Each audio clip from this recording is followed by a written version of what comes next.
Hello everyone, मैं हूं शिवम द्विवेदी और आप देख रहे हैं अपना पसंदीदा चैनल ज्ञानोदय के गुरुजी। ये हमारा रफ्तार बैच है और इस रफ्तार बैच को हम आ गए हैं रफ्तार देने, जिसमें आज हम लोग पढ़ेंगे चैप्टर नंबर 6 का पार्ट नंबर 6, जिसमें पढ़ेंगे आज हम लोग कि यकृत क्या होता है, व्हाट इज लीवर। और ये जो लीवर पढ़ेंगे आज हम लोग, इस लीवर से रिलेटेड क्वेश्चन पेपर में आपके कैसे क्वेश्चन आते हैं उसकी भी जानकारी धीरे धीरे लेते रहेंगे और कैसे ये क्वेश्चन आपके पेपर में लॉन्ग क्वेश्चन बन के आ जाएगा, ये भी यहाँ पे हम लोग देखने वाले हैं। तो चलिए शुरू करते हैं, क्योंकि इस रफ्तार बैच को अब हमें रफ्तार देनी है। तो यकृत, ये है यकृत। और इससे पहले यदि आपने अभी तक के पिछले वीडियो नहीं देखे हैं तो आपको डिस्क्रिप्शन बॉक्स में चैप्टर 6 की लिंक मिल जाएगी, जाइए वहां से और देखिए ना, शुरू कर दीजिए पिछले वीडियोस, क्योंकि अब एग्जाम में देर नहीं है। आप देख सकते हैं यहाँ लिखा है, यह मानव शरीर की सबसे बड़ी ग्रंथि है। जी हाँ, मानव शरीर की सबसे बड़ी ग्रंथि को हम लोग कहते हैं यकृत, मतलब लीवर। और ये हमारे शरीर का अंग भी सबसे बड़ा है। जो लीवर होता है ये कहाँ पर स्थित होता है, आपको आपके जो आपकी बॉडी है, जो मेरी बॉडी आप यहाँ पर देख सकते हैं, मेरी बॉडी में आपको ये बात बहुत अच्छे से पता है, हृदय के नीचे होता है डायाफ्राम। अगर नहीं पता है तो आप जान लीजिए कि हृदय के नीचे क्या होता है, डायाफ्राम। कैसे बना होता है, कुछ इस तरीके से बना होता है। यहाँ पे आपके मान लीजिए हृदय हो गए और उसके बाद यहाँ पे डायाफ्राम होता है। इसके दाहिनी ओर, जी हाँ, इसके दाहिनी ओर, इसका मतलब इस तरफ यहां पर क्या होता है, यहां पर होता है हमारा लीवर। और ये लीवर क्या कहां होता है, हमारे जो हमारा पेट होता है उस पेट में जो हमारा डायफ्राम होता है, पेट को क्या बोलेंगे, उदर गुहा, और इसके उदर गुहा के जस्ट नीचे होता है। तो ये देखिए यहाँ पर लिखा है कि यह मानव शरीर की सबसे बड़ी ग्रंथि है और इसका भार जो होता है वो होता है 1500 ग्राम। जिन बच्चों को, जो बच्चे मैथ में कमजोर हैं वो जान ले कि 1500 ग्राम को 1.5 किलो कहेंगे। अब आप सोच लीजिए, 1.5 किलो चीनी लेकर आते हैं, उतना ग्राम होता है आपका क्या, उतने ही भार का होता है हमारा क्या, लीवर। कितना होता है, 1500 ग्राम। तो बोर्ड पेपर में क्वेश्चन आता है, कैसे क्वेश्चन आता है कि मानव शरीर की सबसे बड़ी ग्रंथि है डैश, क्या, यकृत, लीवर, सबसे बड़ी ग्लैंड। और ग्लैंड होता क्या है, ग्रंथि होता क्या है, यहां से भी तो सवाल उठता है ना कि आखिर ये ग्रंथि क्या है। हमारे शरीर में एंजाइम बनते हैं। अब लो, ये एंजाइम क्या है, जो भोजन के पाचन में मदद करते हैं, समझ रहे ना, जो भोजन के पाचन में मदद करते हैं। तो अभी फिर से ग्लैंड पे आते हैं कि ग्लैंड मतलब ग्रंथि क्या है। ग्रंथि एक ऐसा थैला है जिसमें क्या भरा होता है, एंजाइम भरा होता है। एंजाइम क्या होते हैं, पाचक रस होते हैं। एंजाइम क्या होते हैं, पाचक रस होते हैं। हार्मोन होता है इसके अंदर। तो ये ग्रंथियां भी कई प्रकार की पाई जाती है, जो कि आगे हम लोग पढ़ेंगे। तो उसमें से पूछा जाता है कि यकृत कौन सी ग्रंथि है, यकृत बहिस्रावी ग्रंथि है। अगर आपको लिखना है तो रेड लाइन के ऊपर लिख सकते हैं, फिलहाल हम धीरे धीरे करके आपको सारा नॉलेज देंगे। तो यकृत क्या है, बहिस्रावी ग्रंथि है। अब ये बहिस्रावी ग्रंथि क्या होती है, ये अंतःस्रावी, बहिस्रावी हम लोग आगे चल के पढ़ेंगे। बहिस्रावी को इंग्लिश में कहते हैं एक्सोक्राइन ग्लैंड। अब मेरी बात फिर से ध्यान से सुनिएगा, ये क्या है, इसका भार 1500 ग्राम होता है। यह उदर गुहा के डायाफ्राम के नीचे, डायाफ्राम क्या कहाँ होता है, हृदय के यहाँ पे नीचे, डायाफ्राम के नीचे, शरीर में कहाँ, बाईं ओर, डायाफ्राम के नीचे या उदर गुहा के डायाफ्राम के नीचे, उदर गुहा मतलब पेट, तथा अमाशय के ऊपर, अमाशय मतलब हमारा पेट, स्टमक, उसके ऊपर स्थित होता है। डायग्राम में आप देख सकते हैं, हृदय है, हृदय के जस्ट नीचे क्या है, डायाफ्राम है। और डायाफ्राम के बाद फिर क्या है, डायाफ्राम के बाद फिर है आपका कौन, लीवर। डायाफ्राम के बाद कौन है आपका, है डायाफ्राम के बाद लीवर। आप देखिए जो आपको यहाँ पे डायग्राम दिख रहा है उसमें कौन है, लीवर। और जो लीवर है ना, उसके जो आपका लीवर है उसके बगल में ऐसे देखिए, बगल में क्या लिखा हुआ है, क्या बना हुआ है, स्टमक है, ऐसे करके बना हुआ है, सी शेप में, समझ रहे हैं। तो उसको कहेंगे। तो ये लिखा है कि अमाशय के ऊपर स्थित होता है। यह पाचन कार्य में सहायता करता है। कौन पाचन कार्य में सहायता करता है, हमारा लीवर। क्योंकि लीवर एक ऐसी ग्लैंड है जो पित्त रस को बनाती है। क्या बनाती है, पित्त रस को बनाती है। और यह पित्त रस हमारी बॉडी के लिए बहुत ज़्यादा इंपॉर्टेंट होता है। पित्त रस को अंग्रेजी में बाइल जूस कहते हैं। अब समझिएगा मेरी बात को, यहां पे आप ध्यान से देखिए, जो आपको ये ब्लू कलर का दिख रहा है ये क्या है आपका, ये क्या है, ये आपका यकृत है, लीवर है। इस लीवर के 3 लोब्स होती हैं जिनको 3 पालियां कहते हैं। 2 आपको यहाँ पे ब्लू कलर से दिख रही हैं, एक इसके जस्ट पीछे हो जाएगी। सो ये आपको हो गई 1 2 और एक पीछे जो आपको कैसे दिखाते हैं 3D में कैसे दिखाते हैं। तो आई होप ये बात समझ में आ रही होगी, इतनी बात समझ में आ रही होगी। इसके बाद आप देखिए कि ये क्या बना हुआ, ये है आपका पित्ताशय, ये है आपका पित्ताशय जिसे अंग्रेजी में कहते हैं गाल ब्लैडर। ये जो पित्त आपका रस होता है ना, इसी पित्ताशय में स्टोर होता है, इसी में संचित होता है। अब ये पित्त रस सर क्या होता है, क्या होता है, कैसे होता है, आप बोलोगे ना सर ये कैसे होता है। ये आपका जो है पीला और हरा रंग दोनों मिक्स करके, तो पीला और हरा दोनों मिक्स कलर का होता है पित्त रस। अब ये पित्त रस है, इसका बहुत बड़ा काम है, पित्त रस का बहुत बड़ा काम है। सो आगे देखिए, अभी हम बताएंगे आपको। लिखा है कि यह पाचन के कार्य में सहायता करने के साथ साथ अति महत्वपूर्ण कार्य करता है, और उसमें से पहला काम है पित्त रस का स्रावण, मतलब पित्त रस को सिक्रेट करना, पित्त रस को बनाना। तो जल्दी से स्क्रीनशॉट ले लीजिए ताकि मैं आगे का काम कर सकूं। ठीक, अब पिछले वीडियो में जब हम लोगों ने पाचन तंत्र के बारे में पढ़ा था, पाचन चीज़ें हम लोगों ने पढ़ी कि कैसे मानव में पोषण होता है, कैसे होता है, तो वहाँ पे हम लोगों ने देखा कि जो हमारा पेट होता है, हमारा जो अमाशय होता है, उस अमाशय में एक प्रकार का एसिड पाया जाता है जिसको हम लोग कहते हैं हाइड्रोक्लोरिक एसिड। अब वो एसिड जो है, उसके एसिड जो है भोजन को पचाने में मदद करता है। लेकिन जो ये होता है ना आपका पित्त रस, ये भोजन में जो आपका भोजन है उसको पचाने में क्या करता है, थोड़ी बहुत मदद करता है। कैसे? अमाशय में होता है HCl जो कि कैसा होता है, अम्लीय होता है, और जब पित्त रस उससे जाके रिएक्शन करता है तो वो उसको क्षारीय बना देता है। क्या बना देता है? क्षारीय बना देता है। तो आप लिखेंगे कि पहला काम है पित्त रस का स्रावण। इसका मतलब है आप लिखेंगे, इसके आगे आप लोग लिखना शुरू करेंगे, क्या लिखेंगे, अमाशयी रस, अमाशयी रस, अमाशयी रस कैसा होता है, अम्लीय होता है। तो ब्रैकेट में क्या लिख देंगे, अम्लीय के प्रभाव को कम करता है, कम करता है कौन, पित्त रस। कौन करता है, पित्त रस। अमाशयी रस के प्रभाव को क्या करता है, कम करता है, और भोजन को कैसा बनाता है, क्षारीय बनाता है, भोजन को क्षारीय बनाता है। अगर भोजन पेट में जाके बहुत ज़्यादा अम्लीय हो गया तो फिर क्या होगा, बार बार एसिडिटी की प्रॉब्लम, और बार बार आप भागोगे लोटा लेके। फिर क्या लिखा है कि और भोजन को क्षारीय बनाता है। ठीक है, ठीक, यह कौन, पित्त रस, यह करता क्या है, यह पित्त रस जीवाणुओं को मारता है तथा भोजन को सड़ने से बचाता है, क्योंकि भोजन जितना ज़्यादा अम्लीय हो जाएगा उतनी जल्दी सड़ेगा। तो भोजन को सड़ने से बचाता है, सड़ने से बचाता है। अब इसीलिए कहते हैं अगर पित्त की थैली में जिसका मतलब पित्ताशय में, गाल ब्लैडर में अगर स्टोन हो जाता है, ये स्टोन कैसे हो जाता है, जब ये बहुत ज़्यादा गाढ़ा हो जाता है ना तो स्टोन बनने लगता है। फिर कौन, पित्त रस, स्टोन बन जाता है। अगर यही स्टोन ऑपरेशन करके जब निकाल दिया जाता है तो कहते हैं भैया अब उसमें पित्ताशय निकाल दिया गया, तो इंसान जो होता है उसकी जो लाइफ होती है वो बहुत कम हो जाती। क्यों?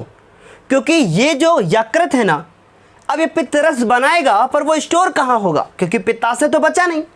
और भैया जब स्टोर नहीं होगा तो आप तला भुना जब खाओगे तेल वाली चीज़ें तो उनका पाचन कैसे हो पाएगा, उनका पाचन कैसे हो पाएगा, क्योंकि इस पित्त रस का सबसे बड़ा काम है भोजन का जो आपका पाचन है ना, वसा का पाचन करने में बहुत ज़्यादा सहायता करता है। इसीलिए फिर फैटी चीज़ें नहीं खा पाते हो, फैटी चीज़ें नहीं खा पाओगे। तो इसकी लाइन आगे एक और लिख सकते हो कि यह वसा के पाचन में सहायक है, यह वसा के पाचन में सहायक है, यह वसा के पाचन में सहायक, फैट यह वसा के पाचन में क्या है, सहायक है। तो आई होप ये इतनी बात समझ में आ गई होगी, पहला पॉइंट समझ में आ गया होगा। अब जल्दी से स्क्रीनशॉट ले लो ताकि हम दूसरा पढ़ सकें। और एक चीज़ याद रखिए, बायोलॉजी ऐसी चीज़ है, चैप्टर ऐसा है कि यदि आप इसको एक साथ पढ़ने की कोशिश करोगे कि लाओ मैं आज ही पूरा यकृत निकाल के रख लूँ, उसके एक एक सेल में पढ़ लूँ, नहीं पढ़ पाओगे मेरे लाल, क्योंकि बहुत सारी चीज़ें हैं, सब कुछ समझाना पड़ा। अभी तो मैंने थोड़ी चीज़ें बताई, अभी तो ये बैठा ना, ये ऐसा बना है टेढ़ा सा, इसको भी तो समझाना है। तो चलो जल्दी से स्क्रीनशॉट ले लो। अब देखो दूसरा पॉइंट और सबसे ज़्यादा इंपॉर्टेंट पॉइंट, ये बहुविकल्पी बहुत पूछा जाता है। देखो दूसरा पॉइंट सबसे पहले सबसे ज़्यादा इंपॉर्टेंट पॉइंट, हिपैरिन का निर्माण, हिपैरिन का निर्माण। अब पेपर में क्वेश्चन आएगा कि ये जो हिपैरिन होता है ये क्या होता है, ठीक, हिपैरिन होता है क्या होता है। अब सोचो, मेरी बात ध्यान से समझो, अगर आपको फ्रिज के अंदर बिठा दिया जाए तो आप कोई क्या जम जाओगे? नहीं, इतनी जल्दी तो नहीं जमोगे, लेकिन ब्लड आपका ठंडा हो जाएगा, जमेगा नहीं इतनी जल्दी। सो हमारी जो ये यकृत होती है ना, इनमें कुछ कोशिकाएं ऐसी होती हैं, कोशिकाएं समझते हो ना, सेल, कुछ ऐसी कोशिकाएं होती हैं जो हिपैरिन नामक एक आपका क्या करती हैं, हिपैरिन को क्या करती हैं, स्रावित करती हैं, हिपैरिन बनाती हैं। और जो हिपैरिन का काम क्या है फिर आपका, ये जो हिपैरिन है ना, जो हमारी नसें होती ना, हमारी जो नसें होती ना, रुधिर वाहिनियां, ब्लड वेसल्स, इनमें रक्त को जमने नहीं देती। कौन? हिपैरिन। तो बहुत बड़ा काम है हिपैरिन का।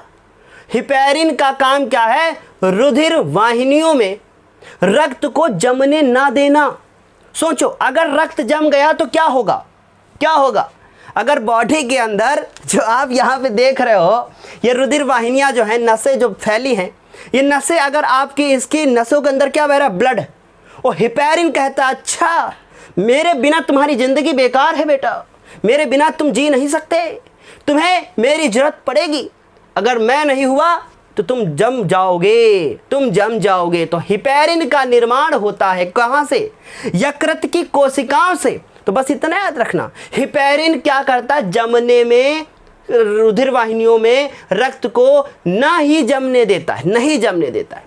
हमारी बात समझे? तो क्या लिखोगे? हिपैरिन लिखोगे, और क्या लिखोगे कि इसमें लिखोगे यकृत कोशिकाएं,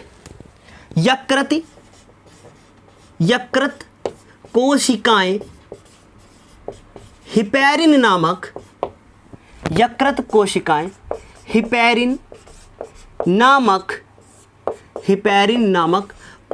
प्रतिस्कंदक, एंटी क्लॉटिंग, ठीक है, प्रतिस्कंदक, स्कंदक का मतलब होता है जमना किसी चीज का, ठीक है, किसी चीज को जमाने वाला। हिपैरिन नामक, अब ये भी जान लो, अभी और आगे है, बहुत सारी चीजें हैं। यकृत कोशिकाएं हिपैरिन नामक प्रतिस्कंदक क्या करती हैं? स्रावित करती हैं, ठीक है, या बनाती हैं, ये निकालती हैं, लिख लो, निकालती हैं, जो रुधिर वाहिनियों में, मतलब नसें, रुधिर वाहिनियों में रक्त को जमने नहीं देती है।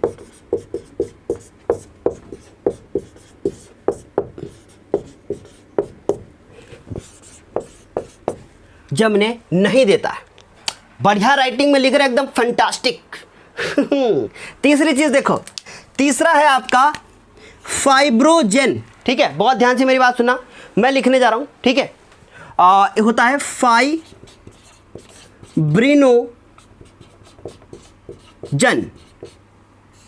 तथा प्रोथ्राम्बिन।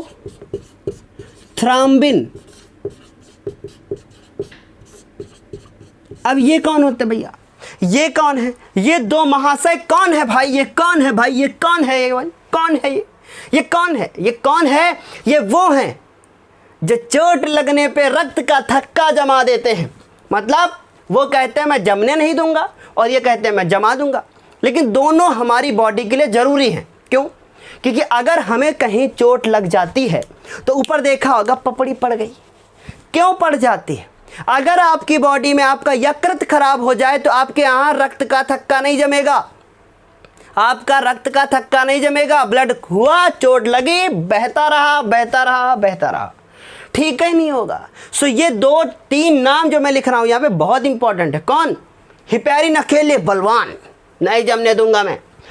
फाइब्रिनोजन और प्रोथाम्बिन कहता अच्छा तुम आओ, चोट लग जाए, मैं जमने नहीं दूंगा। कौन कहता? हिपैरिन।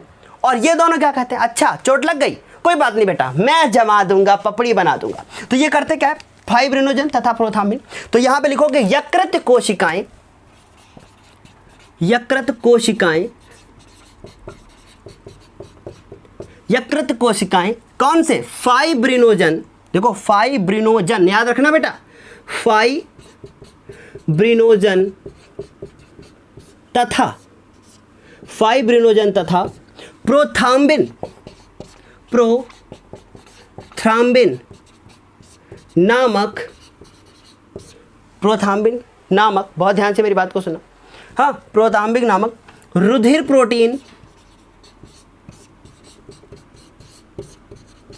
प्रोटीन का संश्लेषण मतलब निकालती हैं, ठीक है, बनाती हैं, संश्लेषण करती हैं, जो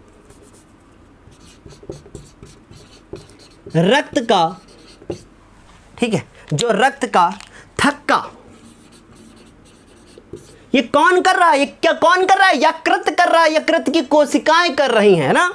अब जैसे कोई किसी की हेल्प करता है तो कहें शिवम सर ने मेरी हेल्प की थी, पर शिवम सर के पीछे कितना बड़ा जो है जाम लगा, कितने लोग खड़े, कितने लोग शिवम सर की हेल्प कर रहे हैं। तो बस यही समझ लो, यकृत कोशिकाएं, नाम कौन है? घर किसका? यकृत है। कोशिकाएं कौन है? उसमें रहने वाले। हेल्प कौन कर रहा है? कोशिकाएं। तो सबका अलग अलग काम बटा है। ठीक उसी प्रकार क्या कहा कि यकृत कोशिकाएं फाइब्रिनोजन तथा प्रोथाम्बिन नामक रुधिर प्रोटीन का संश्लेषण करती हैं, जो रक्त का जो चोट लगने पर बेटा, जो चोट लगने पर रक्त का थक्का, या थक्का लिख लो, थक्का जमाने में मदद करती है, मदद करती है। आइए बात समझ में। तो 2 चीजें हो गई, जल्दी से स्क्रीनशॉट ले लो। 3 पॉइंट हो चुके हैं ना। अब चौथा पॉइंट, चौथा और सबसे ज्यादा, ग्लाइकोजन का संचय। और एक नॉलेज की मैं आपको बता दूं बात, जो हमारा लीवर होता है, ये जो लीवर होता है ना, इसको अगर चोट लग जाती है तो ये अपने आप को ठीक कर लेता है। ये अपने आप को ठीक कर लेता है। ये इसका मतलब दाईं तरफ अगर आपको कोई ऐसे मार दे, चोट लग जाए आपको, तो लीवर कहता है अच्छा ठीक है, मैं अपने आप को सही कर लूँगा। ये बिल्कुल अपने आप को बहुत जल्दी ठीक कर लेता है। इसीलिए अगर कोई मान लो शराब बहुत ज़्यादा पीता है, बहुत शराब अगर पीते हो तो कहते हैं लीवर खराब हो गया, बहुत ज़्यादा शराब पीने से लीवर खराब हो गया। उसका रीज़न क्या है? रीज़न क्या है? इसमें क्या होता है, कूफर नामक जो सेल्स पाई जाती हैं, कुछ वो सेल्स करती क्या, नॉलेज के लिए है बस, ज़्यादा नहीं, नॉलेज के लिए कुछ सेल्स पाई जाती हैं जो क्या करती हैं, जब हम लोग बहुत ज़्यादा हम लोग शराब वराब पी लेते हैं, या जो भी शराब पी लेता है बहुत ज़्यादा, तो वो सारी नष्ट हो जाती हैं। लेकिन लीवर के अंदर क्या है कि वो कोई चीज़ नष्ट हो जाता है तो फिर से बना देगा। लेकिन किसी की एक क्षमता होती है कि उससे ज़्यादा अगर वो नहीं कर पाएगा, तो इसका मतलब क्या है कि वो कुफर कोशिकाएं जैसे ही नष्ट हुई, तुरंत लीवर क्या हो गया, खत्म, फिर लीवर चला जाएगा, पूरा खत्म। तो इसीलिए कहते हैं शराब वराब ज़्यादा मात्रा में अगर पिएंगे तो समस्या ज़्यादा है। ठीक है, तो क्या बताया मैंने, ग्लाइकोजन का संचय। तो ग्लाइकोजन का संचय, अब देखो क्या होता है, जब हम लोग बहुत ज़्यादा खाना खाते हैं, बहुत कुछ ऐसा खा लिया और बहुत सारा ग्लूकोज बन गया, तो वो सारा ग्लूकोज जो पाचन की क्रिया में, पाचन जिसका नहीं हो पाता है, वो पाचन के बाद जब हमारे ब्लड में बहुत अधिक ग्लूकोज बहने लगता है, बहुत अधिक ग्लूकोज हो जाता है, तो वो सारा किस में चेंज हो जाता है, ग्लाइकोजन में। करता कौन है, यकृत की कोशिकाएं। तो आप यहां लिखोगे जब पाचन के पश्चात, जब पाचन के बाद, जब पाचन के बाद, जब पाचन के बाद, जब पाचन के बाद रुधिर में, साथ साथ लिखते रहना बेटा, रुधिर में आवश्यकता से अधिक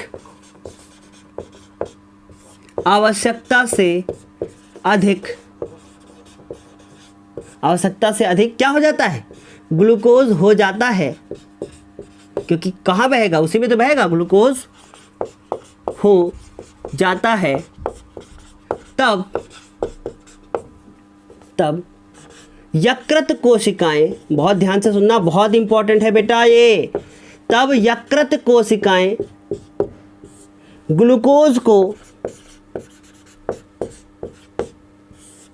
को ग्लाइकोजन, और बाद में फिर से क्या हो जाएगा, ये ग्लाइकोजन फिर से ग्लूकोज में बदल जाएगा। क्या है, ग्लूकोज को ग्लाइकोजन में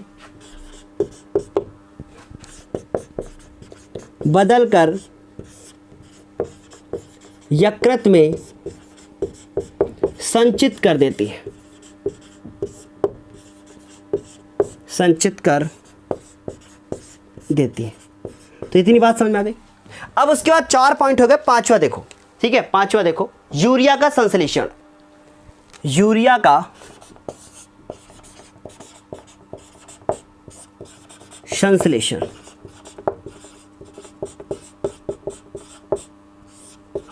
देखो जो हम लोग मल मूत्र होता है हमारा, टॉयलेट होती है ना, तो उसमें क्या होता है, ये यूरिया की मात्रा बहुत ज़्यादा होती है, तो हमारे शरीर में हानिकारक पदार्थ जैसे अमोनिया होता है, अमोनिया बहुत ज़्यादा हो गया तो उसको, अमोनिया को किस में बदल देगा, वो यूरिया में बदल देगा।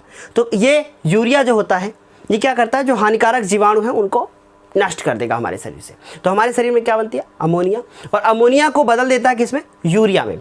जब हम लोग उत्सर्जन पढ़ेंगे तो ये सारी चीज़ें पढ़ेंगे। अभी हम लोग क्या पढ़ रहे हैं, अभी हम लोग पहला ही पार्ट पढ़ रहे हैं, पोषण। आज खत्म हो जाएगा, कल से हम लोग श्वसन शुरू करेंगे, ठीक है। तो हमने क्या बताया, यूरिया का संश्लेषण, ठीक है। तो क्या लिखेंगे, यकृत अमोनिया को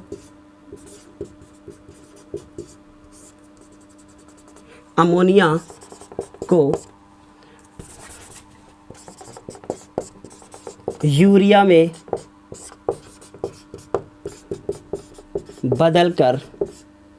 बदलता है, ठीक है, बदलता है, तथा विषैले पदार्थों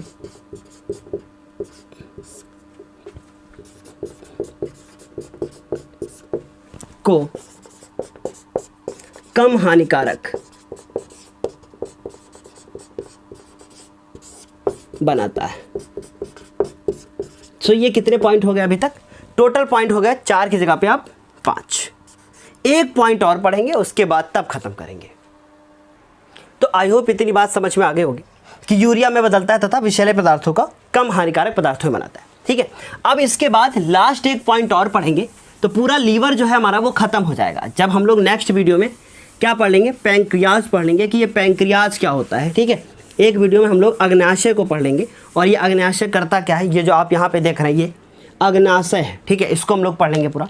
तो 5वां पॉइंट है वसा का संश्लेषण, वसा का संश्लेषण, ठीक।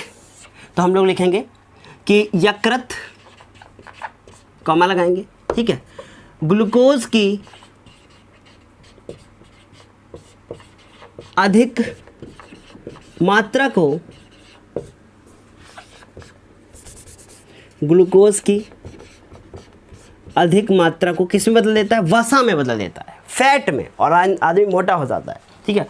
वो मात्रा को वसा में, इसीलिए लीवर भैया बहुत सही रहना चाहिए, लीवर में कोई कमी ना आए, को वसा में बदलता है,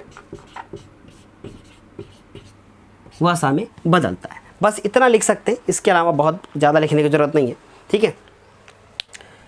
और बाद में ये फैटी टिश्यूज़ वगैरह बन जाते हैं, इंसान मोटा हो जाता है। तो आई होप ये बात आपको अच्छे से समझ में आ गई होगी।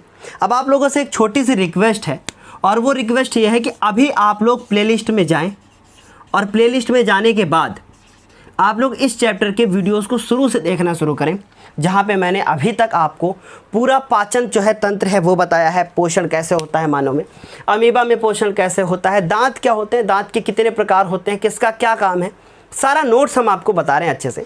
अगर हम देखेंगे नेक्स्ट वीडियो में हमें अग्नाशय बताने की ज़रूरत होगी, ठीक है, कि देखेंगे कि आपने को मैंने अभी इससे पहले डिटेल में बताया है कि नहीं बताया है। नहीं बताया होगा तो पूरा डिटेल में हम अग्नाशय को पूरा डिस्कस कर लेंगे। फिर उसके बाद हम लोग श्वसन के बाद श्वसन की तरफ चले जाएंगे, श्वसन तंत्र की तरफ। ठीक है, तो आई होप ये बात समझ में आई होगी। Bye bye, take care, bye bye, thank you, best of luck.